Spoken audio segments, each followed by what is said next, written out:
Hello everyone, how's it going? I wanted to take a quick look at the Fuji 56 1.2. Now it's been out on the market for a long time. It's not a new lens, but I want to give you my unique perspective of using that lens. I have shot probably 40 to 50 weddings with the lens, lots of portraits and nature shots, families, all that stuff. If you look here, this is just my current Lightroom catalog and I've got quite a bit of stuff in here. So you can see a range of things that I've shot. And this is not even, this is not most of the weddings and portraits, which are on other hard drives. And I just wanted to show you that I have a pretty good range of experience shooting with this lens. And so when I talk about it, I think I'm talking with a little bit of authority here. I kind of know the idiosyncrasies of it. And I think for the most part, it's a pretty good lens. It's the 85mm 1.2 equivalent for full frame stuff. And if we take a look here at Lightroom Classic, I'm going to show you just some quick examples of what I like about this lens, and then some struggles and some situations that maybe I have personally had it kind of fail. So for the most part, it fits that range of 85mm, low light lens, ability to separate the background. And here's a good example of that. Engagement shot, great light that I'm working with. And it's a really cool situation, beautiful, beautiful background, and the light's coming in and the couple looks great. So when I zoom in, it looks fine. I think that this is one of those examples of where where the lens does a pretty good job. At the same shoot, again, everything looks nice and crispy. This is with the XT1. I remember with the XT1, the focus was a lot slower. And I didn't use the lens for quite a while until the XT3, XT4, X Pro 3.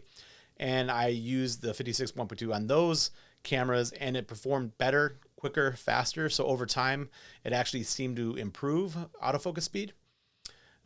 Using it with nature shots really does a great job of blurring out the background, and you get that really kind of cool bokeh in the background.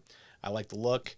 At weddings, it does a good job of separating the background. And this was on a college campus, so there's people everywhere, and I had to get down low and use 1.2 and to try to blur everything. Even though I was a little bit farther away, it did a really good job. That's what a lens like this is known for. It also did pretty well with details. So in a dark situation, I'm using ISO 1600 1.2. It does a pretty good job on details. This one, same kind of deal.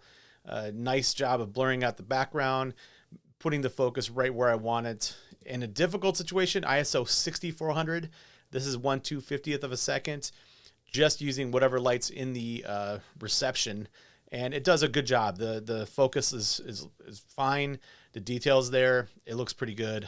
That's one of those excellent shots, I think. At the same time, I was using flash and all that stuff, but I shot a lot of natural light with the 56 1.2 as well. And the same thing there, mom and daughter, beautiful. And the background looks great. They look great. I love that shot. And then this is a really good example of the focus transition, or the blur transition between the fist and then the subject and then the background. It looks great, right? It has some really high image quality. There are some challenges though. My wife and I just went to the botanical gardens and we walked around. My wife was using this and she knows what she's doing. She shot hundreds of weddings with me in portrait sessions and all that stuff. She knows that we need a high shutter speed and we need to make sure that we are focusing and quickly getting the shot once we get our focus. Because with that tiny range of focus, it's hard to dial it in. But most of her shots that she shot at the botanical gardens, she was disappointed with the 56 1.2. Because she was at that minimum focus range, right at the edge of it.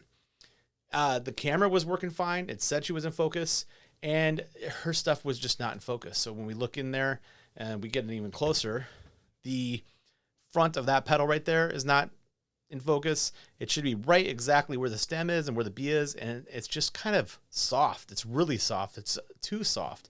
Same thing right here. At 100%, it looks great. Nice background blur, nice shot, colors, everything look good. When you zoom in, though, it's a little disappointing. We should see a little bit more detail. There's really nothing in focus, nothing sharp, at least. We see, I think the focus is right there, but those lines are not very distinct. And it struggled a little bit. When I look at some of the older shots, I kind of remember struggling in certain situations. And I remember this one. So she was right at the minimum focus distance. I was pretty close, but I was within my range of focus. And it just, every shot was a little bit soft. I think I probably took 10 or 15. She was bubbly and smiling and laughing. And I remember being disappointed in the quality of these when you're zoomed in. Now, for most of us, it's going to be okay. Like, that's still a good photo. It's still nice for a portrait. You're looking at the emotions anyway. But when I'm looking at eyes, I really do want my eyes to be a little bit crispy and a little bit clear. And you can see this one's right there. It's almost there, but it's not quite there. It's just a touch too soft for me. And if you go a little bit more in front, there's no real plane of focus here. I mean, the plane of focus is on her left eye, but it's just not very, very solid. This is another example where it's just a little touch soft for me, a touch, you know, and I might be expecting too much at times, but I just wanted to warn you guys that at certain ranges, mostly close and wide open, the lens struggles. And my background comes from the Canon 85 1.2L back in the day. And I know this is not that lens, but I remember being very, very confident that I was going to be able to get a really razor sharp focus every single time, even at the minimum focus range, right? Even when I was pretty close and pushing the range of the lens. You know, it was a lens that was twice the amount of the 56 1.2, but I remember always being really, really confident with the 85mm 1.2 and the old 5D Mark II. Those are those are pretty old. And being extremely confident.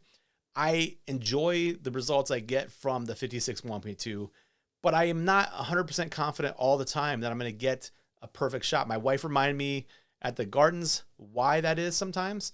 And then going through some old photos and looking at these kind of photos, I remembered that sometimes it struggles. I think that's why I started using the 90 a little bit more.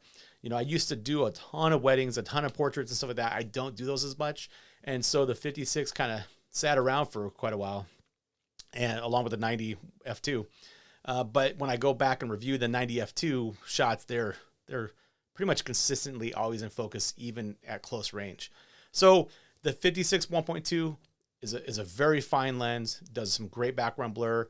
It gives you the 1.2 ability to get some amazing low light stuff. I mean, this shot's just one of those really tough ones that you need flash for unless you have a lens like the 56 1.2, because I'm really pushing the extreme of what this lens could do with the Fuji cameras.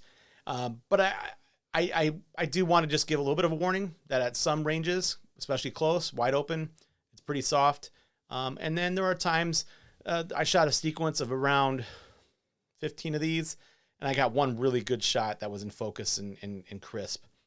That's kind of to be expected with them moving a little bit and really pushing the limits of the lens, but it's just a little bit of something to consider. So that is my quick little review of the 56 1.2, and I hope you enjoy. If you have questions, if you'd like to see other examples, post them below.